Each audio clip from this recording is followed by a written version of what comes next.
ನಮಸ್ಕಾರ ಎಲ್ಲರಿಗೂ ಚಾನೆಲ್ಗೆ ಸ್ವಾಗತ. ಬೆಂಡೆಕಾಯಿನ ಬಳಸಿ ಏನು ಅಡುಗೆ ಮಾಡಕ್ಕೆ ಹೋದ್ರೂ ತುಂಬ ಲೋಳೆ ಆಗುತ್ತಲ್ವಾ? ಇದೊಂದು ದೊಡ್ಡ ಸಮಸ್ಯೆ ಅಲ್ವಾ? ಅದಕ್ಕೆ ಪರಿಹಾರವಾಗಿ, ಅದಕ್ಕೆ ಉತ್ತರವಾಗಿ ಇವತ್ತಿನ ದಿವಸದ ವಿಡಿಯೋ. ನೀವು ಏನೇ ರೆಸಿಪಿ ಮಾಡ್ತಿರಲಿ, ಗೊಜ್ಜು, ಪಲ್ಯ, ಹುಳಿ ಅಥವಾ ಇನ್ಯಾವುದೇ ಒಂದು ಕರಿ ಇರ್ಬೋದು, ಎಲ್ಲದಕ್ಕೂ ಕೂಡ ಇಲ್ಲಿ ಹೇಳಿರುವಂಥ ಟಿಪ್ಸ್ ಮತ್ತು ಟ್ರಿಕ್ಸ್ ತುಂಬಾ ಸಹಾಯಕ್ಕೆ ಬರುತ್ತೆ. ವಿಡಿಯೋನ ಕಡೆ ತನಕ ನೋಡಿ, ಎಲ್ಲದನ್ನು ಫಾಲೋ ಮಾಡಿ, ಆವಾಗ ನಿಮಗೂ ಕೂಡ ಈ ಸಮಸ್ಯೆ ಇಲ್ಲದೆ ಇರೋ ಹಾಗೆ ಆಗುತ್ತೆ. ಬೆಂಡೆಕಾಯಿ ತುಂಬ ಇಷ್ಟ ಆಗುತ್ತೆ, ಅದನ್ನು ಫ್ರೈ ಮಾಡ್ಕೊಂಡು ತಿನ್ನಕ್ಕೆ ಇಷ್ಟ ಇಲ್ಲ ಅಂತ ಅನ್ನೋರ್ಗಂತೂ ಇಲ್ಲಿ ಹೇಳಿರುವಂಥ ಅಂಶಗಳು ತುಂಬಾ ಸಹಾಯಕ್ಕೆ ಬರುತ್ತೆ. ಇಷ್ಟ ಹೇಳ್ತಾ ವಿಡಿಯೋನ ಶುರು ಮಾಡ್ತಾ ಇದ್ದೀನಿ. ರೆಸಿಪಿನ ನೋಡ್ಕೊಂಡು ಬನ್ನಿ. ಬೆಂಡೆಕಾಯಿನ ಬಳಸಿ ಒಂದು ರುಚಿಯಾಗಿರುವಂಥ ಹುಳಿನ ಮಾಡೋದು ತೋರಿಸಿದ್ದೀನಿ. ಒಂಚೂರು ಲೋಳೆ ಆಗೋದಿಲ್ಲ. ಹಾಗೇನೆ ನೀವಿಲ್ಲಿ ಬೆಂಡೆಕಾಯಿನ ಎಣ್ಣೆನ ಕರಿಲೂ ಬೇಕಾಗಿಲ್ಲ, ಅತಿಯಾಗಿ ಹುರಿಲೂ ಬೇಕಾಗಿಲ್ಲ. ಇಷ್ಟ ಹೇಳ್ತಾ ಬನ್ನಿ ರೆಸಿಪಿನ ನೋಡ್ತಾ ಹೋಗೋಣ. ವಿಡಿಯೋ ಇಷ್ಟ ಆದರೆ ಲೈಕ್ ಕೊಡೋದನ್ನ ಮರಿಬೇಡಿ. ಬೆಂಡೆಕಾಯಿನ ಬಳಸಿ ನೀವು ಯಾವುದೇ ಅಡುಗೆ ಮಾಡ್ತೀನಿ ಅಂತ ಡಿಸೈಡ್ ಮಾಡಿದ್ಮೇಲೆ ನೀವು ಕನಿಷ್ಠ ಪಕ್ಷ 5-6 ಗಂಟೆಗಳ ಕಾಲ ಮೊದಲೇನೆ ಫ್ರಿಜ್ಜಿಂದ ತೆಗೆದು ಹೊರಗೆ ಇಟ್ಕೋಬೇಕಾಗತ್ತೆ. ಉದಾಹರಣೆಗೆ ನೀವು ಬೆಳಗ್ಗೆ ಅಡುಗೆ ಮಾಡೋಕ್ಕೆ ಪ್ಲ್ಯಾನ್ ಮಾಡ್ಕೊಂಡಿದ್ದೀರಾ ಅಂದರೆ ಬೆಳಗ್ಗೆ ಬೇಗ ಎದ್ದ ತಕ್ಷಣ ರಾತ್ರಿನೇ ತೆಗೆದು ಹೊರಗೆ ಇಟ್ಕೊಳ್ಳಿ. ಹಾಗೆಯೇ ಮಧ್ಯಾಹ್ನಕ್ಕೆ ಮಾಡ್ತೀರಾ ಅಂದರೆ ಬೆಳಗ್ಗೆ ಎದ್ದ ತಕ್ಷಣ ತೆಗೆದಿಟ್ಕೊಳ್ಳಿ. ಅಥವಾ ಸಂಜೆಗೆ ಮಾಡಬೇಕು ಅಂದರೆ ಮಧ್ಯಾಹ್ನದ ಹಾಗೆ ಫ್ರಿಜ್ಜಿಂದ ಹೊರಗೆ ತೆಗೆದು ತರಕಾರಿನ ಇಟ್ಕೊಳ್ಳಿ. ಅದು ಬೆಂಡೆಕಾಯಿ ಅಂತ ತರಕಾರಿನ ನೀವು ಫ್ರಿಜ್ ಒಳಗಿಂದ ತೆಗೆದು ಸೀದಾ ಅಡುಗೆ ಮಾಡಿದ್ರೆ ಲೋಳೆ ತುಂಬಾ ಜಾಸ್ತಿ ಬರುತ್ತೆ. ಹಾಗೆಯೇ ನೀವು ಇದನ್ನು ಹುರಿಯೋದಕ್ಕೆ ಜಾಸ್ತಿ ಎಣ್ಣೆ, ಸಮಯ ಎರಡೂ ಕೂಡ ಬೇಕಾಗತ್ತೆ. ಫ್ರಿಜ್ಜಲ್ಲಿ ಇಟ್ಟು ಹೊರಗೆ ತೆಗೆದ ತಕ್ಷಣ ಒಂದು ರೀತಿ ತರಕಾರಿಗಳೆಲ್ಲ ಬೆವತಾಗುತ್ತೆ. ಅದು ಬೆಂಡೆಕಾಯಿ ಅಂತೂ ಲೋಳೆ ಅಂಶ ಇರುವಂಥ ತರಕಾರಿ ಆಗಿರೋದ್ರಿಂದ ಇದು ಬೆವತಾಗುತ್ತೆ. ಹಾಗೆಯೇ ತಕ್ಷಣ ನೀವು ಅದನ್ನು ಸರಿಯಾಗಿ ಒರೆಸದೆ ಕಟ್ ಮಾಡಿ ಅಡುಗೆಗೆ ಬಳಸಿದ್ರೆ ಲೋಳೆ ಜಾಸ್ತಿ ಆಗುತ್ತೆ. ನೀವು ಹುರಿತಾನೇ ಇರಬೇಕಾಗತ್ತೆ, ಬೇಜಾರು ಆಗುತ್ತೆ. ಆವಾಗ ಸಾಕು ಇಷ್ಟು ಹುರಿದಿದ್ದು ಅಂತ ಅಡುಗೆ ಮಾಡಿದಾಗ ಲೋಳೆ ಅಂಶ ಉಳಿಯುತ್ತೆ. ಇಲ್ಲಿ ನಾನೇನು ಮಾಡ್ತೀನಿ ಅಂದರೆ ಒಂದೊಂದೇ ಬೆಂಡೆಕಾಯಿನ ಚೆನ್ನಾಗಿ ಒಂದು ತೆಳ್ಳಗಿರೋ ಟವಲ್ನಲ್ಲಿ ಒರೆಸಿ ಇಟ್ಕೊಳ್ತಾ ಇದ್ದೀನಿ. ಇದು ಕೂಡ ಇನ್ನೊಂದು ಇಂಪಾರ್ಟೆಂಟ್ ಟಿಪ್ಪು. ನೀವು ಈ ರೀತಿ ತೆಳ್ಳಗಿರೋ ಟವಲ್ನಲ್ಲಿ ಅದನ್ನು ಚೆನ್ನಾಗಿ ಒರೆಸ್ದಾಗ ಏನಾಗುತ್ತೆ ಅಂದರೆ ಪೂರ್ತಿ ಆ ನೀರಿನಂಶ, ಪಸೆ ಅಂಶ ಎಲ್ಲ ಏನಿರುತ್ತಲ್ಲ ಅದೆಲ್ಲವೂ ಕೂಡ ಸಂಪೂರ್ಣವಾಗಿ ಹೊರಟೋಗುತ್ತೆ. ಈ 2 ಸ್ಟೆಪ್ನ ಫಸ್ಟ್ ಫಾಲೋ ಮಾಡಿ. ಈ 2 ಸ್ಟೆಪ್ನ ಫಾಲೋ ಮಾಡಿ ನೀವು ಏನೇ ಅಡುಗೆ ಮಾಡ್ತೀರಾ ಅಂದರೂ ಕೂಡ ನಿಮಗೆ ಲೋಳೆ ಆಗೋದಿಲ್ಲ. ಹಾಗೆಯೇ ಬೆಂಡೆಕಾಯಿ ರುಚಿ ಕೂಡ ತುಂಬ ಚೆನ್ನಾಗಿರುತ್ತೆ. ಸಾಧ್ಯವಾದಷ್ಟು ನೀವು ಬೆಂಡೆಕಾಯಿನ ಸ್ವಲ್ಪ ದೊಡ್ಡದಾಗೆ ಹೆಚ್ಚೋದಕ್ಕೆ ಪ್ರಯತ್ನ ಪಡಬೇಕಾಗತ್ತೆ. ಉದಾಹರಣೆಗೆ ಈ ಗೊಜ್ಜೆಲ್ಲ ಮಾಡಬೇಕಾದ್ರೆ ಸಣ್ಣಗೆ ಹೆಚ್ಕೋಬೇಕು ಅಂತ ಕೆಲವ್ರಿಗಿರುತ್ತೆ. ಆದರೆ ತುಂಬ ಸಣ್ಣಗೆ ಹೆಚ್ಚಿದಾಗ ಏನಾಗುತ್ತೆ ಅಂದರೆ ಲೋಳೆ ಅಂಶ ಜಾಸ್ತಿ ಬರುತ್ತೆ. ನೀವು ಅದನ್ನು ಜಾಸ್ತಿ ಹೊತ್ತು ಹುರಿತಿರ್ಬೇಕಾಗತ್ತೆ. ಹಾಗೆಯೇ ಎಣ್ಣೆ ಕೂಡ ಜಾಸ್ತಿ ಬೇಕಾಗತ್ತೆ. ತುಂಬ ಎಣ್ಣೆ ಅತಿಯಾಗಿ ಬಳಸೋದು ಕೂಡ ಆರೋಗ್ಯಕ್ಕೆ ಒಳ್ಳೆಯದಲ್ಲ. ಇಲ್ಲಿ ನಾನು ಹುಳಿ ಮಾಡ್ತಿರೋದ್ರಿಂದ ಸ್ವಲ್ಪ ದೊಡ್ಡ ಹೋಳುಗಳನ್ನೇ ಇಟ್ಕೊಂಡಿದ್ದೀನಿ. ನೀವೇನಾದ್ರು ಗೊಜ್ಜು ಮಾಡ್ತೀರಾ, ಪಲ್ಯ ಮಾಡ್ತೀರಾ ಅಥವಾ ಮಜ್ಜಿಗೆ ಹುಳಿ ಮಾಡ್ತೀರಾ ಅಂದರೆ ಈ ಹೋಳಿನ ಸೈಜಲ್ಲಿ ಮಜ್ಜಿಗೆ ಹುಳಿಗೆ ಇದೇ ಸೈಜ್ ಬಳಸ್ಕೋಬೋದು. ಇಲ್ಲ ಅಂದರೆ ಇದ್ರೊಳಗೆ ಅರ್ಧ ಮಾಡಿ ಕೂಡ ಬಳಸ್ಕೋಬೋದು. ಗೊಜ್ಜಿಗೂ ಅಷ್ಟೇ, ಪಲ್ಯಕ್ಕೂ ಅಷ್ಟೇ. ಇಲ್ಲಿ ನಾನು ತೋರಿಸಿರೋ ಸೈಜಲ್ಲಿ ಅರ್ಧ ಸೈಜ್ ಮಾಡ್ಕೊಂಡು ಬಳಸಿದ್ರು ಕೂಡ ಪರವಾಗಿಲ್ಲ. ಆದರೆ ತುಂಬ ಸಣ್ಣಗೆ ಚಾಪ್ ಮಾಡಿ ಕೂಡ ಬಳಸೋ ಅಭ್ಯಾಸ ಕೆಲವ್ರಿಗಿರುತ್ತೆ. ಆ ಥರ ಮಾಡೋಕ್ಕೋಗ್ಬೇಡಿ. ಆಮೇಲೆ ಇನ್ನೊಂದೇನು ಅಂದರೆ ಬೆಂಡೆಕಾಯಿನ ಹೆಚ್ಚಬೇಕಾದ್ರೆ ನಾನಿಲ್ಲಿ ತೋರಿಸ್ದ ಹಾಗೆ ಚಾಪಿಂಗ್ ಬೋರ್ಡ್ ಮೇಲೇ ಇಟ್ಕೊಂಡು ಹೆಚ್ಚೋ ಅಭ್ಯಾಸನ ಮಾಡಿ. ಕೈಯಲ್ಲೇ ಇಟ್ಕೊಂಡು ಹಾಗೆ ಕಟ್ ಮಾಡ್ತಾ ಹೋದರೆ ಏನಾಗುತ್ತೆ ಅಂದರೆ ಆ ಲೋಳೆ ಸರಿಯಾಗಿ ಕಟ್ ಆಗದೆ ನಿಮ್ಮ ಚಾಕುನಲ್ಲೇ ಅಂಟ್ಕೊಂಡು ಮತ್ತೆ ಪುನಃ ನೆಕ್ಸ್ಟ್ ಬೆಂಡೆಕಾಯಿ ಪೀಸ್ ಏನಿರ್ತಾರೋ ಅದಕ್ಕೆ ಅಂಟ್ಕೊಂಡು ಅಲ್ಲೇ ಉಳ್ಕೊಳ್ಳುತ್ತೆ. ಇದು ಕೂಡ ಒಂದು ಇಂಪಾರ್ಟೆಂಟ್ ಟಿಪ್ಪು.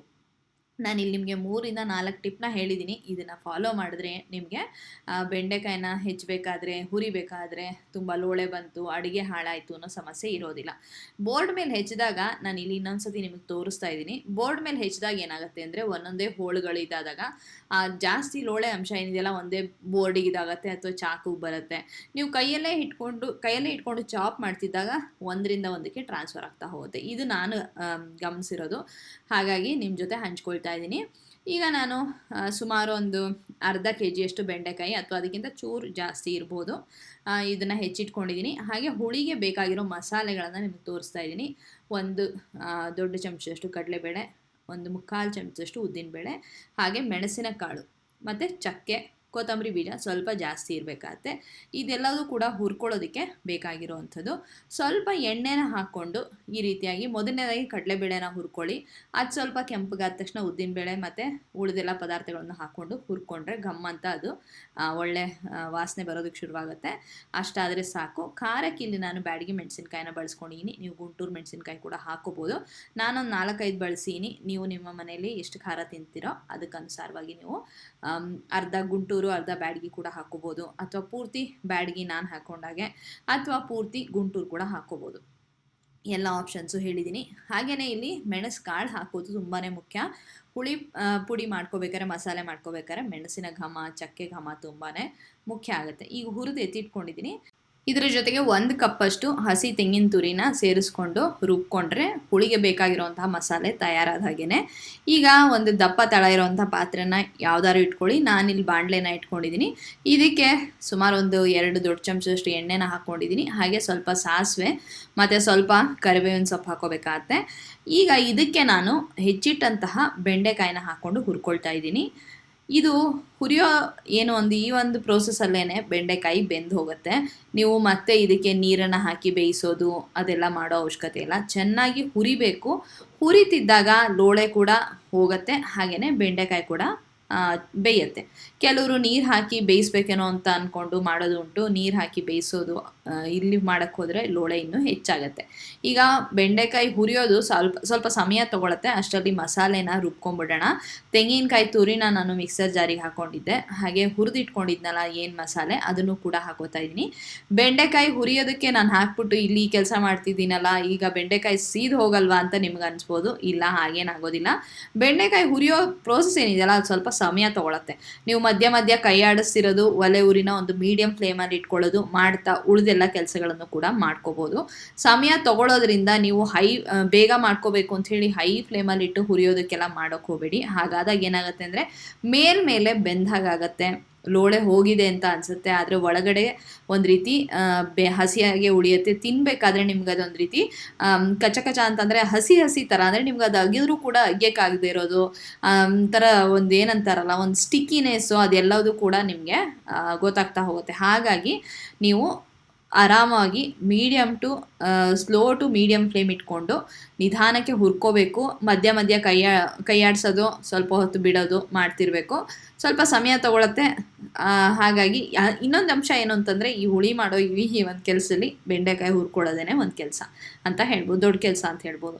ಈಗ ಒಂದು ಅರ್ಧದಿಂದ 3/4 ಕಪ್ಪಷ್ಟು ತೊಗರಿಬೇಳೆನ ಬೇಯಿಸಿಟ್ಕೊಂಡಿದ್ದೀನಿ. ಇಲ್ಲಿ ನಾನು ಮಾಡ್ತಿರೋ ಹುಳಿ ಕ್ವಾಂಟಿಟಿ ಏನಿದೆಯಲ್ಲ, ಇದು ಆರಾಮಾಗಿ 4ರಿಂದ 5 ಜನಕ್ಕೆ ಸಾಕಾಗತ್ತೆ.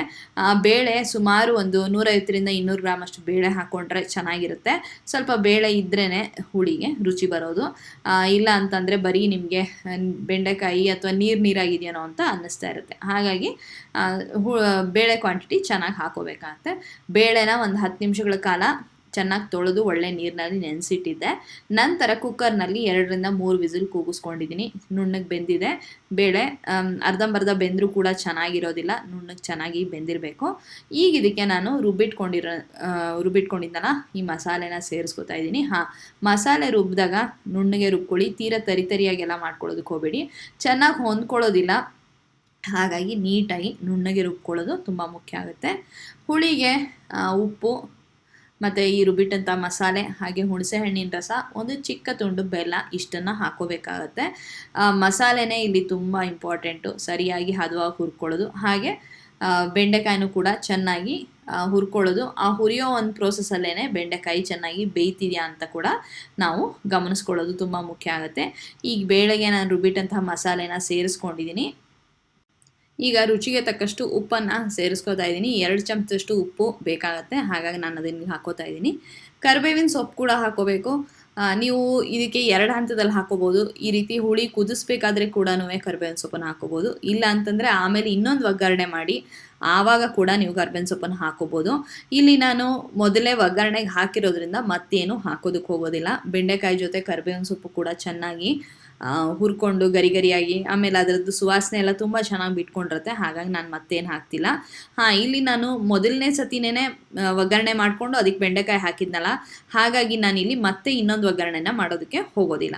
ಈಗ ನೋಡಿ ಸುಮಾರು ಹೊತ್ತಾಗಿದೆ, ಹುರಿದ್ಬಿಟ್ಟು ಈಗ ಇಷ್ಟು ಕುಗ್ಗಿದೆ ಬೆಂಡೆಕಾಯಿ. ಹಾಗೆಯೇ ಲೋಳೆ ಅಂಶ ಕೂಡ ಇನ್ನೂ ಸಂಪೂರ್ಣವಾಗಿ ಹೋಗಿಲ್ಲ, ಆದರೆ ಎಷ್ಟೋ ಕಡಿಮೆ ಆಗಿರೋದು ಕೂಡ ನೀವಿಲ್ಲಿ ಗಮನಿಸ್ಬೋದು. ಸುಮಾರು ಹೊತ್ತಾದಮೇಲೆ ಲೋಳೆ ಅಂಶ ಎಲ್ಲ ಹೊಟ್ಟೋಗಿದೆ, ಹಾಗೆ ಬೆಂಡೆಕಾಯಿ ಚೆನ್ನಾಗಿ ಬೆಂದಿದೆ, ಮತ್ತು ಅರ್ಧದಷ್ಟು ಕ್ವಾಂಟಿಟಿ ಕುಗ್ಗಿ ಹೋಗಿದೆ ಅಂತಲೇ ಹೇಳ್ಬೋದು. ಇವಾಗ ಕರೆಕ್ಟಾಗಿ ರೆಡಿಯಾಗಿದೆ. ಇದನ್ನು ನಾನು ಬೇಳೆ ಮತ್ತು ಮಸಾಲೆ ಮಿಶ್ರಣಕ್ಕೆ ಸೇರಿಸ್ಕೋತೀನಿ. ಈ ಬೆಂಡೆಕಾಯಿ ಹುರಿಯೋದಕ್ಕೆ ಸ್ವಲ್ಪ ಸಮಯ ತೊಗೊಳತ್ತೆ. ತಾಳ್ಮೆಯಿಂದ ನೀವು ಅದನ್ನು ಹುರಿದು ಬೇಯಿಸ್ಕೊಂಡು ರೆಡಿ ಮಾಡ್ಕೊಳ್ಳಿ. ಈಗ ಸ್ವಲ್ಪ ನೀರನ್ನು ಸೇರಿಸ್ಕೊಂಡು ಹದನ ಸರಿಯಾಗಿ ಮಾಡ್ಕೊಳ್ಳೋಣ. ನಿಮ್ಮ ಮನೇಲಿ ಗಟ್ಟಿಯಾಗಿ ಊಟ ಮಾಡ್ತೀರಾ, ಹುಳಿನ ಅಥವಾ ನೀರಾಗಿ ಮಾಡ್ತೀರಾ, ಅದಕ್ಕೆ ಅನುಸಾರವಾಗಿ ನೀವು ನೀರನ್ನು ಸೇರಿಸ್ಕೋಬೋದು. ಹಾಗೆಯೇ ಕ್ವಾಂಟಿಟಿ ಎಷ್ಟಾಗುತ್ತೋ ಅದಕ್ಕೆ ತಕ್ಕಷ್ಟು ಉಪ್ಪು ಹಾಕೋ ಅಭ್ಯಾಸ ನಿಮಗಿದ್ರೆ ಈ ಹಂತದಲ್ಲಿ ಕೂಡ ನೀವು ಉಪ್ಪನ್ನು ಸೇರಿಸ್ಕೋಬೋದು. ಆದರೆ ನನಗೊಂದು ಅಂದಾಜಿತ್ತು, ಹಾಗಾಗಿ ನಾನು ಬೇಳೆ ಜೊತೆಗೇ ಆವಾಗಲೇ ಸೇರಿಸ್ಕೊಂಡೆ. ಈಗಿದು ಹದ ಸರಿ ಇದೆ. ಇದಕ್ಕೆ ಹುಣಸೆ ಹಣ್ಣಿನ ರಸ ಎಲ್ಲ ಸೇರಿಸ್ಕೊಂಡ್ರೆ ಇನ್ನೂ ಒಂಚೂರು ನೀರಾಗುತ್ತೆ. ಇಲ್ಲಿ ನಾನು ಇಷ್ಟು ಕ್ವಾಂಟಿಟಿ ಹುಣಸೆ ಹಣ್ಣಿನ ರಸ ಸೇರಿಸ್ತಾ ಇದ್ದೀನಿ.